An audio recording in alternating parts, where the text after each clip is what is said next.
The Tyranids are without question one of the most terrifying adaptable forces in the Warhammer universe. Their ability to evolve in response to any threat they encounter makes them near perfect example of biological variety. In theory, they should be unstoppable, able to mutate and develop exactly what they need to conquer any foe. We're going to be discussing this today. I am the Economancer, High Priest of the Economicon. We're going to be talking about the cybernetics of the Tyranids today, and if you haven't noticed, there's no introduction video because there's no introduction needed. We're going to jump right into the meat and potatoes of the cybernetics of the Tyranids. Despite their apparent evolutionary superiority, the Tyranids often fail to achieve total domination. How can a species capable of winning every fight fall short? The answer lies not in their lack of adaptability, but in the constraints imposed upon them by the very system they thrive in. Tyranids operate under the law of requisite variety. They have a range of responses needed to deal with the complexity of their environment. However, as Ashby law only accounts for variety, it overlooks something even more critical: knowledge. The problem for the Tyranids is that they don't always know how to use the variety. Before they engage in battle, they must anticipate what form of adaptation will best serve them. And this anticipation, constrained by available biomass and localized knowledge of their environment, is their greatest weakness. They can adapt, but they must choose carefully, and that choice can lead to their downfall. So in this video, we're going to be exploring the Tyranids' failure and how it lies not in their lack of ability, but in their struggle to manage the balance between variety and knowledge. This battle isn't just with enemies, it's with their own limitations, and in that struggle, we find a perfect case study of the cybernetic principles, particularly Ashby's law of requisite variety and the law of requisite knowledge. By understanding these concepts, we can see how the Tyranids represent both the power and the peril of evolutionary adaptation in complex systems. The Tyranids are often regarded as one of the most biologically flexible species, capable of evolving at a staggering pace to meet any environmental challenge. Their very existence is predicated on this adaptability, allowing them to overcome even the most advanced technologies and complex defensive strategies of their foes. Each Tyranid organism is a piece in this vast evolutionary puzzle designed with a specific purpose. Whether it's a gaunt designed for swarming an enemy in waves or a hive tyrant leading an invasion with cunning and strategy, every piece is malleable and subject to rapid change. This adaptability does not occur at random. The Tyranids engage in anticipatory behavior, selecting their evolutionary paths before they engage in battle. This is not a process of on-the-fly adaptation, but a strategic decision based on limited knowledge of their environment. When the Tyranids send their force to a new world, they must predict what form their enemies will take and what adaptations will give them the upper hand. The Hive Mind makes these decisions using the available biomass to create the most viable adaptations for the upcoming conflict. But this process, as powerful as it is, comes with a critical limitation: biomass. The amount of available biomass directly limits the number of evolutionary options that can be deployed. The Tyranids are forced to choose carefully, and that once that choice is made, it's a commitment. They cannot endlessly evolve mid-battle, and this anticipatory decision-making becomes a constraint, tethering them to their initial choice. If the wrong decision is made or if their environment is misread, their chances of success diminish significantly. This leads to a cybernetic dilemma. While the Tyranids have the potential for vast evolutionary variety, their ability to apply this variety is constrained by their knowledge of the environment and the finite resources they have at their disposal. In short, the Tyranids represent an evolutionary system that operates at the edge of its own limitations, balancing between overwhelming adaptability and the hard realities of limited knowledge and resources. So to fully understand the limitations of Tyranids and what they face, we need to look at them through the lens of cybernetics. Again, this is the field that deals with systems, feedback, and control. And we've talked about this a ton. So one of the key principles that we haven't discussed, but it's been tangential to everything, is Ashby's law of requisite variety, which states that in order for a system to effectively regulate itself and respond to its environment, it must have enough variety in its responses to match the variety of challenges it faces.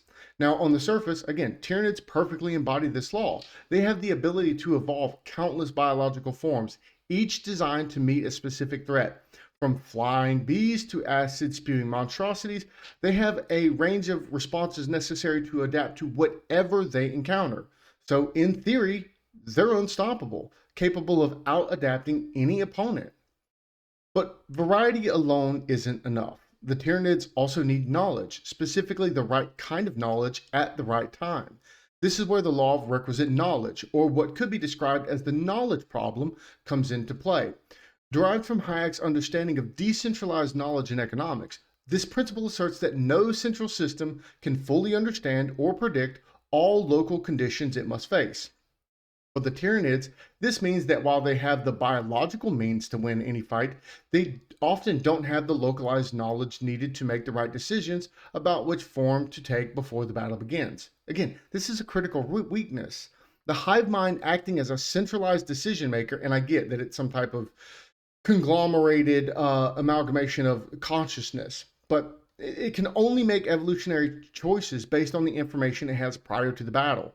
So this forces that hive mind into a position where it must anticipate its opponents and choose the evolutionary path that seems most likely to succeed. Again, this choice is constrained by the environment and the available biomass, the raw material needed to create the new forms. If the hive mind misreads the situation or is forced to guess wrong, the Tyranid's advantage in variety becomes a liability. Thus, while Ashby's law of requisite variety suggests that the Tyranid should be able to overcome any challenge with enough evolutionary diversity, the law of requisite knowledge reveals the critical flaw. Without enough information, that variety cannot be applied effectively. The hive mind must balance between variety and the constraints on its knowledge. It is here and in this balance that Tyranids often falter. So, another thing to think about is in any system, there's an ongoing battle between order and chaos, between the system's ability to maintain its structure and the constant threat of entropy. For the Tyranids, this battle is especially significant. Their ability to survive and conquer hinges not only on their biological adaptability, but also their capacity to manage entropy within their system. This is where their anticipatory behavior, constrained by biomass and knowledge, becomes their greatest challenge. Entropy in this context refers to the uncertainty and the disorder the Tyranids must overcome as they manage their limited resources available to them, biomass being the most critical. Every evolutionary choice they make is a commitment, one that must be weighed carefully because it consumes biomass and that resource is not infinite. The hive mind is forced to make these choices under conditions of incomplete information, which heightens the potential for entropy to undermine its efforts. So we have the law of requisite constraint. This is another cybernetic principle. It tells us that all viable systems must strike a balance between freedom and control. Too much freedom, too many evolutionary paths introduces chaos and inefficiency. Too much constraint, and the system loses the flexibility to respond to unforeseen changes. The Tyranids live in this delicate balance, trying to maintain enough variety to deal with any threat while avoiding the chaos that comes with too many choices and too little biomass. This balance is precarious, and it is here that Tyranids often fail. The hive mind might choose an evolutionary path that turns out to be ineffective because it misjudged the environment or their opponent's capabilities. In doing so, it wastes precious biomass on a form that cannot win, leaving Tyranids vulnerable.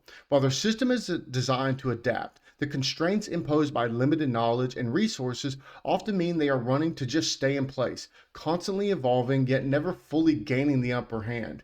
In this way, Tyranids exemplify what's called the Red Queen principle. They must keep evolving just to maintain their fitness relative to the systems they are co-evolving with. But in their case, the constant pressure to evolve creates its own form of entropy. Each time they adapt, they must consume more resources, leading to a situation where, despite their evolutionary advances, they are often no better off than they were before.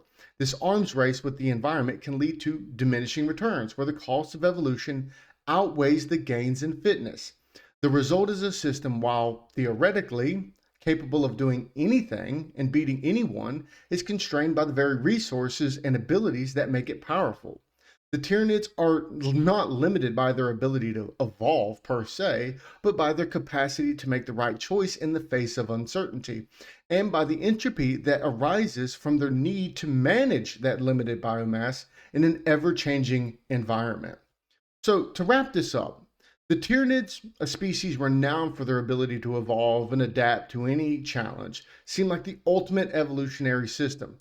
On paper, they possess the requisite variety to overcome any obstacle, whether it's a fortified enemy stronghold or an advanced military fleet. Their biological flexibility allows them to craft the perfect organism for every battle, at least in theory. But as we've explored, having the ability to adapt isn't the same as using that ability effectively. The real challenge lies in the constraints imposed by their environment, their available biomass, and the limited knowledge they have about their foes and the ones that they're going to come in contact with. The hive mind, while incredibly powerful, must make anticipatory decisions about how to evolve its forces before engaging in battle. These decisions are informed by limited data, and every wrong choice is costly, not just in terms of lost battles, but in wasted biomass, an irreplaceable resource. So, the Tyranids' cybernetic struggle is a perfect example of balance between variety and constraint. Ashby's law of requisite variety gives them the range of responses they need to deal with any threat, but the law of requisite knowledge reveals their limitation. Without enough information about their environment, that variety cannot be deployed in a way that guarantees success. This constraint on knowledge, combined with their finite resources, often leads to their downfall. Moreover, the Red Queen principle that we discussed earlier highlights this evolutionary arms race in which the Tyranids are perpetually engaged. They are constantly evolving, not just to improve, but to simply keep pace with their enemies. This creates scenarios where they are running faster and faster, but never truly gaining ground. The cost of maintaining this evolutionary momentum grows as they must expend more resources to remain competitive, often without gaining a decisive advantage. In the end, Tyranids are the embodiment of the cybernetic principles that govern all complex systems, balancing freedom and constraint, managing entropy, and navigating the tension between knowledge and action. Their story is not just one of biological evolution, but of the broader challenges all systems face when they attempt to maintain order in an unpredictable and competitive world. It's a reminder that even with the ability to adapt, success depends on making the right decisions within the constraints of the environment, a challenge that no amount of evolution can ever truly overcome. And that is to wrap up this video. I'm the Economancer. I hope you've enjoyed this. If you like this, please like, share, subscribe. I would like to see what other people in the Warhammer community thinks about this idea, because this is exactly what struck out to me, right? Because if you go and look at the lore of the Tyranids, they're always losing. Why are they always losing?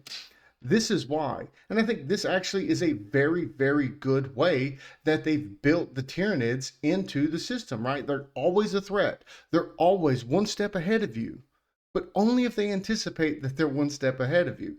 And so ultimately, like, share, subscribe, send it to people, and thank you very much.